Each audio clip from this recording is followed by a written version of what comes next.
Okay, welcome back. Starting off where we left off last time around, I've renamed my building this time. I call it Warehouse 05C Frames because I want to keep a file, a different file for every, I suppose, tutorial that I do, and I suggest you guys do the same. To rename your building, you probably have Warehouse 05B in there. Internal walls is the last one we've done. But to rename your building, you click File, click Properties, and up comes the building properties, and in there will probably be 05C or B, and change it to 05C Frames, and click Update. If that's grayed out, you might have to click File, scroll down to the very end here, can't really see it there, Options, click that. This is Costex Options, the General tab that comes up straight away, and you'll see your own name there, but down here you'll see Rename Buildings. Make sure that checkbox is checked so that you can change the name of the building. Otherwise, you won't be able to, it'll be grayed out. So having that checkbox checked gives you the ability to change the name across the top. So when I export it, it'll have that name associated with the file. It's good to do this from a housekeeping point of view, and just to keep your files up to date and to keep a particular version of everything you have done over the course of the weeks rather than one master format. Because if you lose that master format or that master file, you'll lose your entire work. So keep a version of everything you've saved every week, or you can call it week 1, week 2, week 3, whatever you want, just to keep a copy. And also it'll be good housekeeping from a kind of, I suppose, a file management point of view. So the next thing I need to do, we're measuring frames this time around, is to add a drawing, a structural drawing, which you've done with Fiecre. So either in the Home tab or the Drawings tab, you're going to click Add Drawing, go to that drawing that you saved that I would have given to you on Brightspace, CMD2 2007-10. Click Open, and in comes the drawing. Don't worry about the scales, etc. for the moment, we'll get to that. The first thing I need to do is to orientate that drawing around the right way. Now I can use it as is, but why not reset that view, spin it 90 degrees, in the Drawings tab, and up here we get the drawing and a kind of a landscape view. What do we got going on here? We got, if you can remember from Fiecre's tutorial, if you've got that far, we've got some stanchions, we've got a structural steel frame, stanchions otherwise known as columns, we've got some beams, we've got a cedar angle that goes all the way around, we've got some purlins that run on top of the beams, and then of course we've got the actual roof itself, which will be measured in a different element in roof finishes.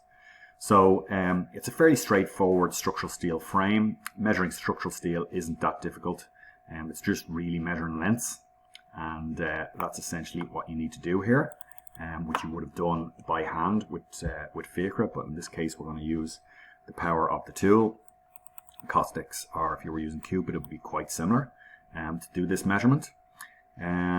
Two elevations, I suppose, two sections, one looking this way into grid line 1, 2 and 3, so that's that one there obviously, grid line 1, 2 and 3, and then this, I suppose, section or elevation looking that way with A, B, C, and that's what you're seeing there, the top one. So if you can remember from other tutorials we did, this is the ridge on the top, and it slopes from what is B, grid line B, down to grid line A on one side, and obviously the ridge in grid line B down to grid line C. So that's what's happening there, grid line B sloping down to grid line A. So we're going to move on to that now and have a look. What's the scale saying here? 1:50. Now I know from experience that that is incorrect, but let's just do a double check. Let's say, for example, I double clicked on that particular drawing. I might drop it down first of all into the correct folder, 2D drawings, put it in the 2D drawings folder. By dropping down, otherwise it won't have a folder attached to it. It doesn't really matter, but why not stick it in 2D drawing folder. Down to horizontal scale, let's change that to 1:50. So let's go with what it says down there, update. And there we have that scale attached. So I can hover over one of those dimensions. I can see that it's saying that it's 3.5 meters. Once I've scaled it, and that's not correct, it's 7. So it should really be double that, shouldn't it? 2 times 3.5 is 7. So instead of a scale of 1:50, what is shown there, which is not correct, And be very careful because the scales could, depending on how the drawings are, I suppose, exported, could be incorrect. So let's go and change that to 1:100 and just do a double check. Back to the same, right click, edit drawing properties, or double click the drawing. Down here, 1:100, or you can type in 1:100 there. Click update, and that drawing now has its new scale. Check a dimension either by clicking the little ruler or hover over a known dimension, and it should bring it up for you. So bring that across, and pretty much 7 meters. So I'm happy enough with that. That is it scaled correctly. So I need to insert a few dimensions here. Let's start with the beams. So what kind of beams do we have? We've got some fairly weighty beams here, 405 by 205 by 40, and it looks like that is that beam there running from grid line B down to A, and of course on the other side. And sorry, my mouse isn't working correctly, and obviously you'll get it over here as well, 405, 205, 40. And we've also got it over here, 405, 205, 40. So all around the perimeter, I suppose, of that particular building is this 405, 205, 40. So you'll see it there again in that particular elevation. So let's start with that beam, fairly chunky beam to start with, and let's add a dimension. So add dimension group in the dimensions tab, and let's call it 405. What was it? 405. Oh, I didn't remember. I'm going to go back. 405, 205. Okay, so there we go. Add dimension group. 405 times 205, and I believe it's 40 UB. We'll get to the 40 UB in a second. 405 in terms of its width, 205 in terms of its breadth as such, and 40 is its weight per meter, 40 kg per meter length of beam, which is significant enough. We need to change this folder. We're now starting with a new folder called 28 frames, and I'm going to /, which is the one on the left hand side beside the shift key, and it is beams. Okay, so I'm going to break them up into beams and columns. Of course, when I'm measuring this, it's not going to be an area. I'm not looking for an area, surface area. I'm looking for a length. And I'll leave all that stuff for the moment, and I'll leave this stuff in terms of color. Lime green is fine. Click OK. So in here goes 28 frames, beams, and that particular breakdown, 405, 205, 40. That's that particular beam. Then we've got a column, 610, 210, 40 UB. So let's add another dimension group. It should default back to what I had. I'm going to change beams to columns because now I've got a columns. And what did I say? 610, 610, 210. Now, even though it's 610 by 210, it's still the same weight, which is surprising given that it's a bigger beam. Probably should be a little bit more, but that's what it's saying. 40 UB is the 40 kg per meter, and that's really what I'm looking for because I measure structural steel in tons in its weight rather than its length, but I'm going to measure its length because I can't get its tonnage until I calculate what its length is. Length, and let's just get a different color. Okay, so it doesn't really matter. I picked Mediterranean blue, but whatever you want, and that is insert. So they're the two main beams really, beams and columns. There is, as you can see up here, at 70 by 70 cleater angle, which I think you measured when you measured this with Fiacre, and we'll take a look at that. So first thing first is to measure the beams.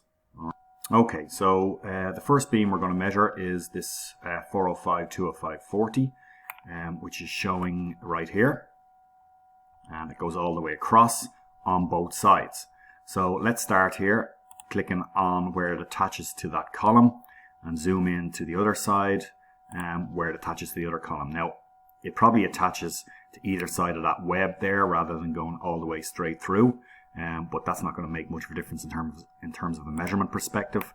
And then I'm going to pull that across and click on the other side. There's a 405, 205 UB beam through the middle there, right through the middle of that ridge, and that also when we measured there, so 3 sides.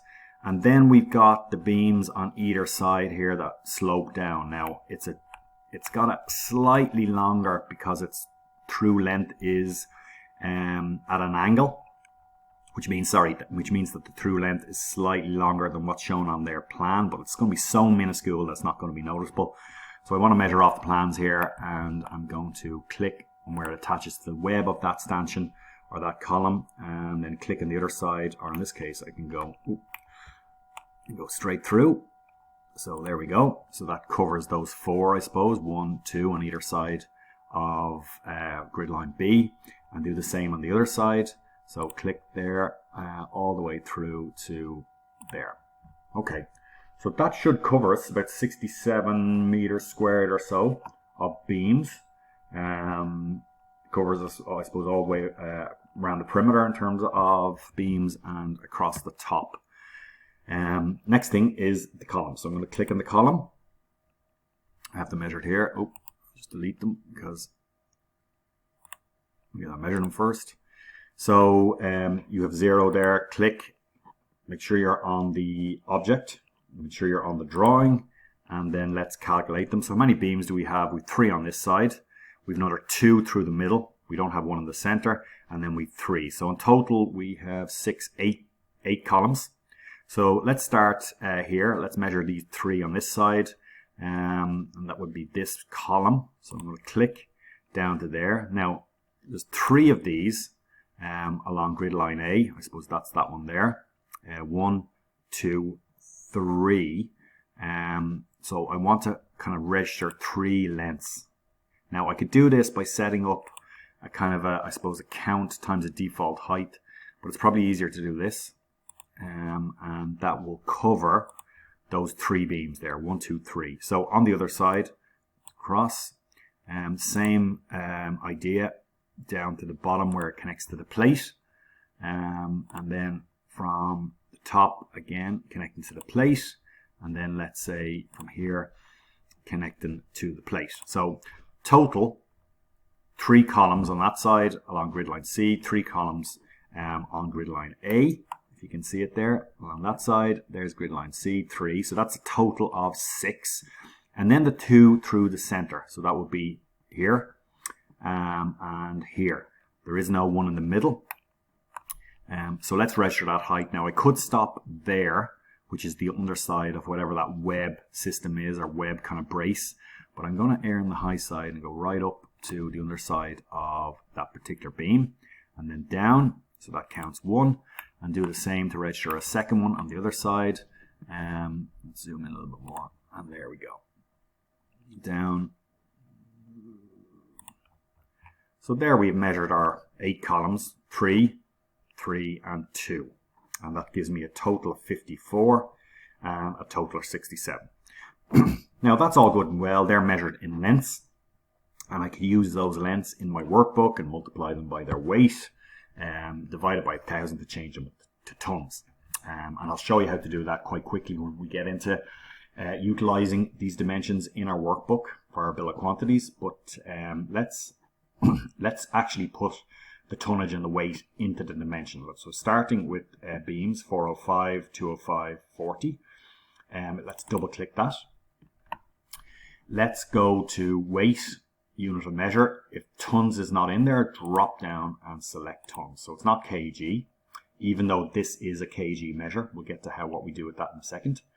Now across the top, properties, custom quantities, variables, BIM dimensions, and the last one, measured dimensions. If you click that, down at the very bottom we should have our weight, and it'll register the T beside it. So I'm going to click, I could type something in here, but I'm going to click the little 3 dots and set up a little formula in here. We've done this before. And this is going to measure something off my length measurement, which is already in there. So 3 dots, and click my length dimension field, which is already measured. And I'm going to multiply it by, what am I going to multiply it by? It's kg per meter. Okay, so if my length in total meters multiplied by 40 kg per meter will give me total kgs, multiplied by 0.001. Why do I do that? Well, I've got to convert those kg, 1000 kg, in a ton. So if I divide it and multiply it by, divided by 1000, or multiply it by 0.001, I will make that conversion. So that will give you my total tonnage. But what I also want to do is I'm going to put brackets around the end and at the very start. So click, click. What I also want to do is multiply that by 1.15. Why do I want to do that? Well, essentially I want to take my total tonnage and I want to add 15%. So I want to add 15%. So what's that? Well, if I multiply it by 1.15, it's 115%, so it'll add the 15. If I just multiply by 1.15, it'll just multiply by total by 15%, which is not what I'm looking for. I'm really looking for 115%. So that's the output, and once I click close, that should go in there as a formula. And once I update that, hopefully this will work. If I hover over my dimension down here, I'll see a weight of 3.1 tons. Now, how does that compare to what you did with FIACRA? Let's take a quick look. I think I've got it open down here. 3.14, I think, is what you measured with FIACRA. So slightly different, but not a whole lot in terms of tonnage of steel.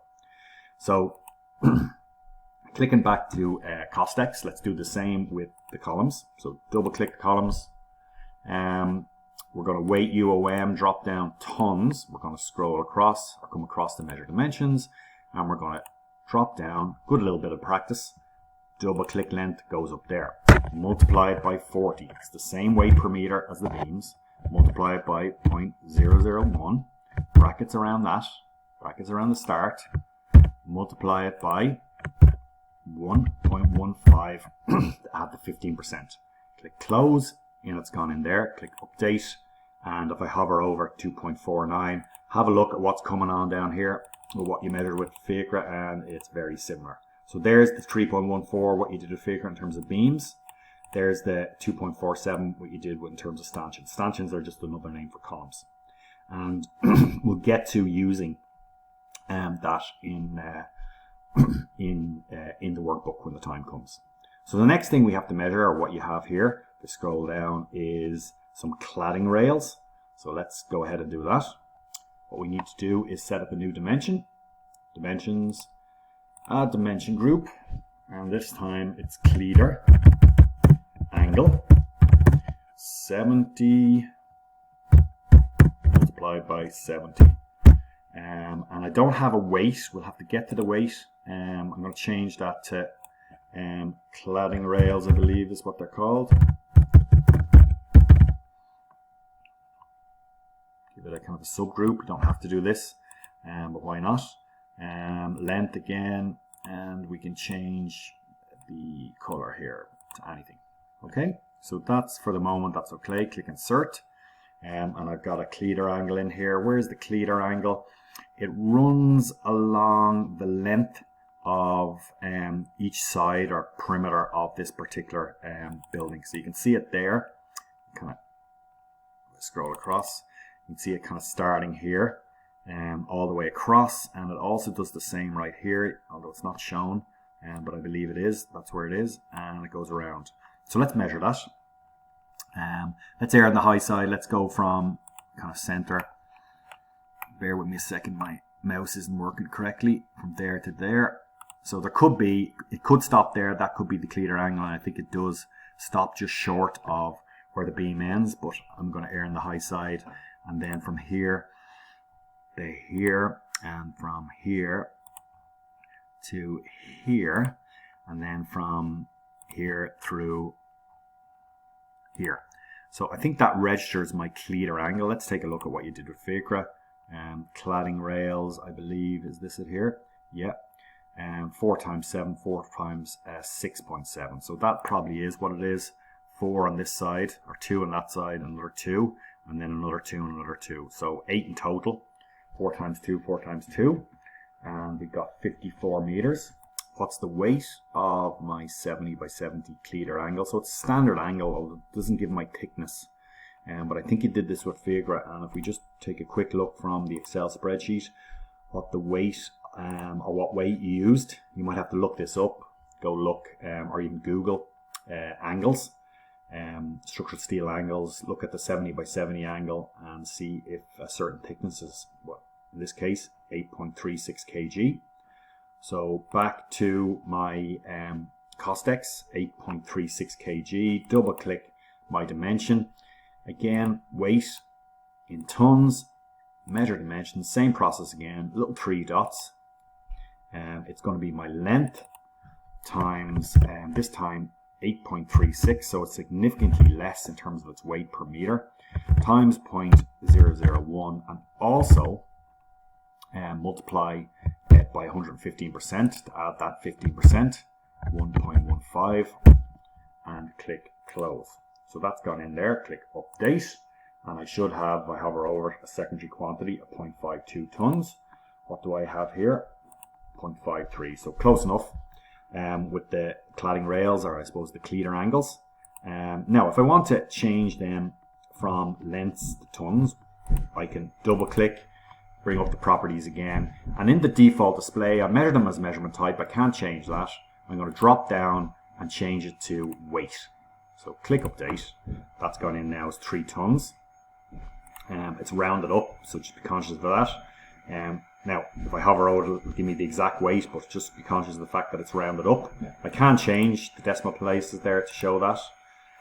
Right click, edit dimension group properties, or double click like I showed you before. And change the default display to weight. Click update. And do the same with this, double click, and change the default display to weight. Now I don't have to do this, it just means that when I do drag and drop it across into my workbook, I won't have to drop down and find that secondary quantity. It'll do it automatically for me. And one of the other things I need to do here is to measure purlins. So what have I got here in terms of purlins? I've got to zoom in there.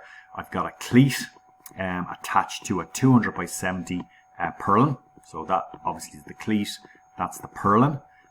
These are usually measured per meter, they're not measured in weight. So I need to register what the total length of my purlins are. So let's add a new dimension here, just to make sure. 200 by 70, dimensions, add dimension group.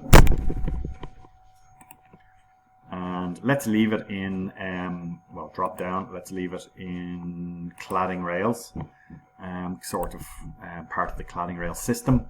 And the actual 200 by 70 purlins. This should be fairly quick. Again, a length.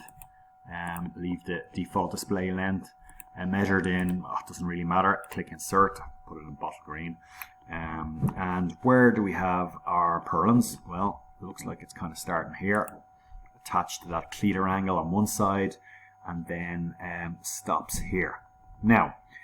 That's my total length, and I could put a default multiplier in there of 1, 2, 3, 4, 5, 6, and then 6 on the other side, 12. Or I could just go ahead and measure the actual other one over here. And click. Starting on this side. Zoom out. Zoom in. Click.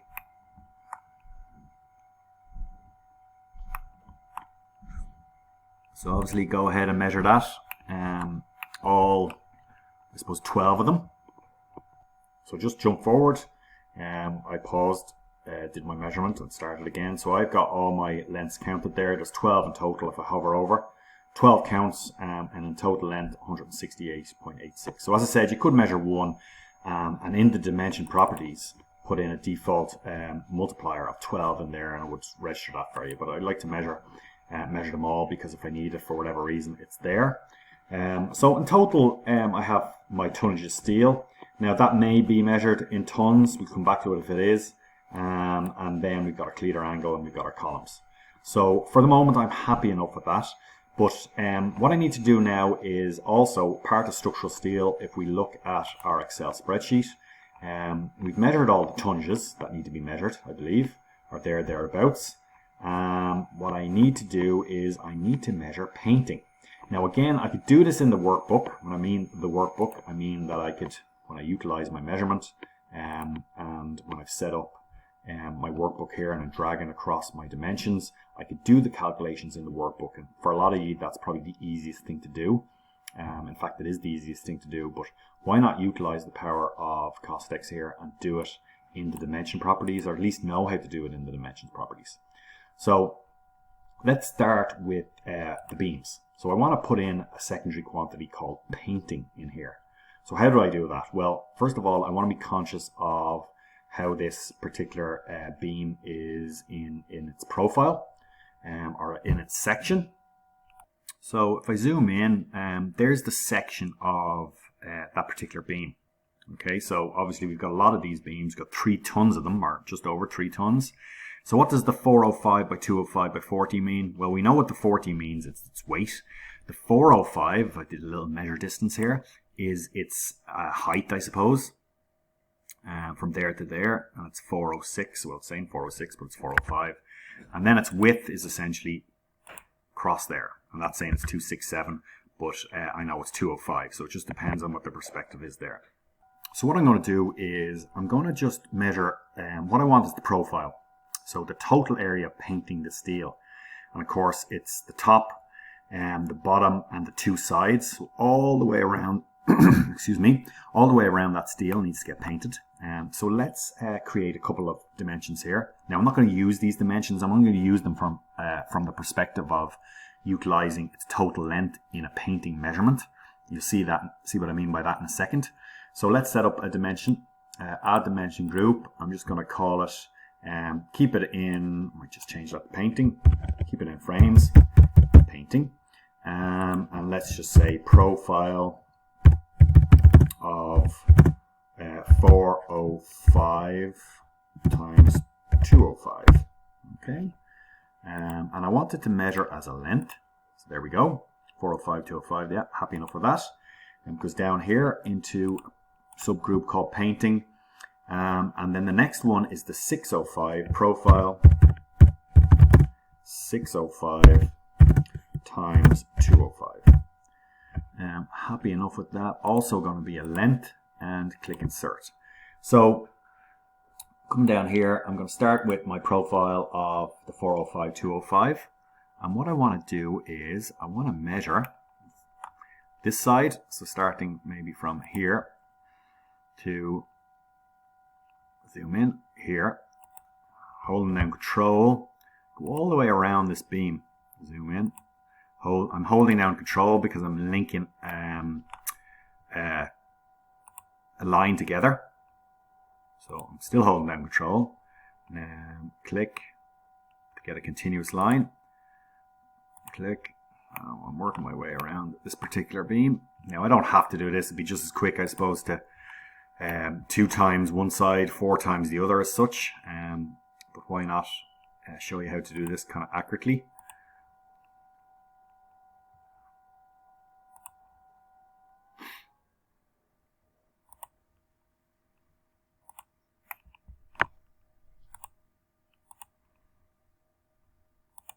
Working my way around as if I'm coating or covering this beam in terms of its painting. I'm not being exact here because I don't need to be that exact.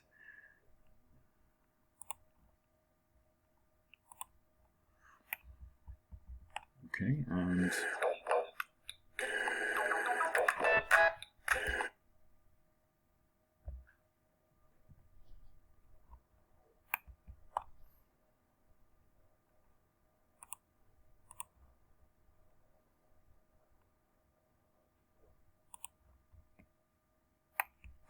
okay, so a bit cumbersome, but we got there in the end.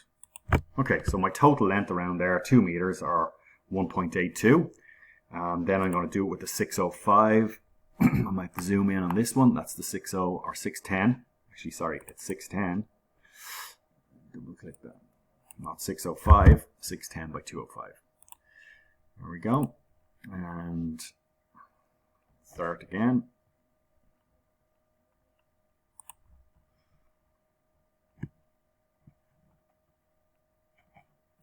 Hold down control, work my way around here.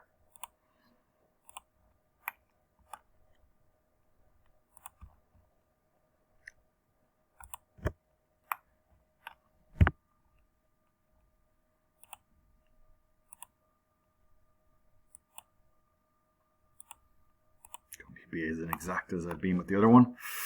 I'm just giving you an idea. Working my way around from a painting perspective to get the profile length.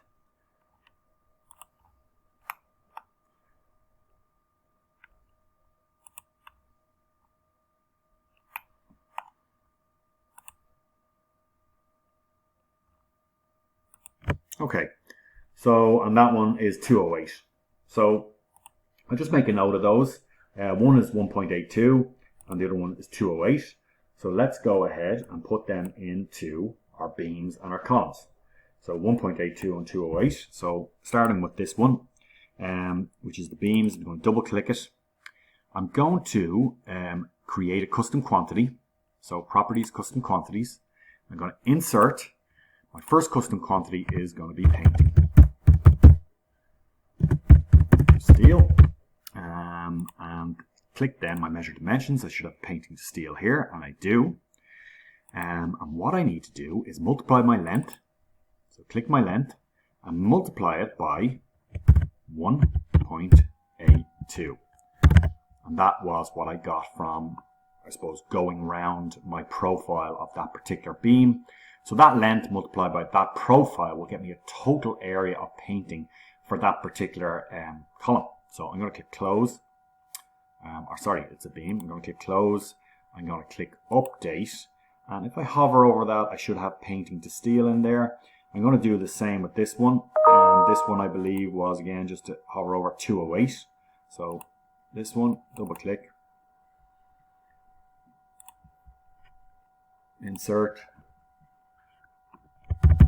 Painting to steel. UOM meter squared. I can't remember, did I do that in the last one, but I should have. Length times 2.08 and click close. Then click update, and on that one I should have also painting to steel. So I'm just going to double click, make sure I have the UOM in there, and I didn't put it in. So custom quantities, make sure that meter squared is in there. And when I hover over it, meter squared should come up in my unit of measurement. So I've got quite a few secondary quantities, or not quite a few, but 2 or 3 secondary quantities in there between the tons, the lengths, and the painting, which I can use. Just to double click that there isn't any other stuff painted, of course there is, the cleater angle. And that's fairly straightforward because it's going to be each side of the angle itself. So 4 times, I suppose, 0.28 as such, or 0.7, which gives us 0.28. So if I went into that cleater angle, double clicked it, also added a custom quantity, painting to steel.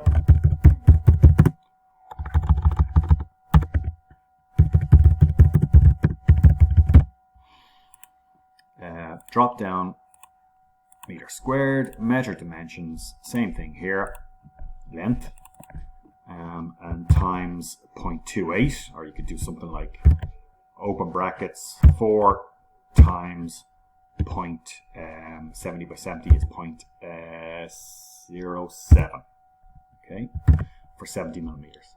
So 4 times 0.07, I believe, is 0.28. Click enter or click close. Click update, and in there, I believe we'll have painting to that particular lump of steel at 15.17 meters squared. So if I hover over any of the dimensions, I get painting, I get weight, I get length, and it's set up in such a way that it makes it a lot easier for me to utilize in my workbook. Now you might say to yourself, well, I could do that a whole lot quicker by hand, or it's easier to do it this way in terms of a manual measurement. And it probably is with a building that is this small from a structural steel perspective. But remember, if you've got something significantly bigger than this with a lot of steel in it, it would be a lot easier to utilize it this way. So I'm not necessarily going to use that painting profile. That was just to calculate the actual profile itself so that I can use it in the calculation of painting. And once I have those calculations, now I can go ahead and use them in my workbook.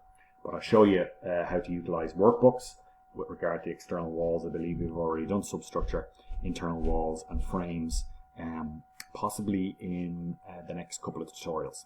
Okay, so we'll leave it at that for today.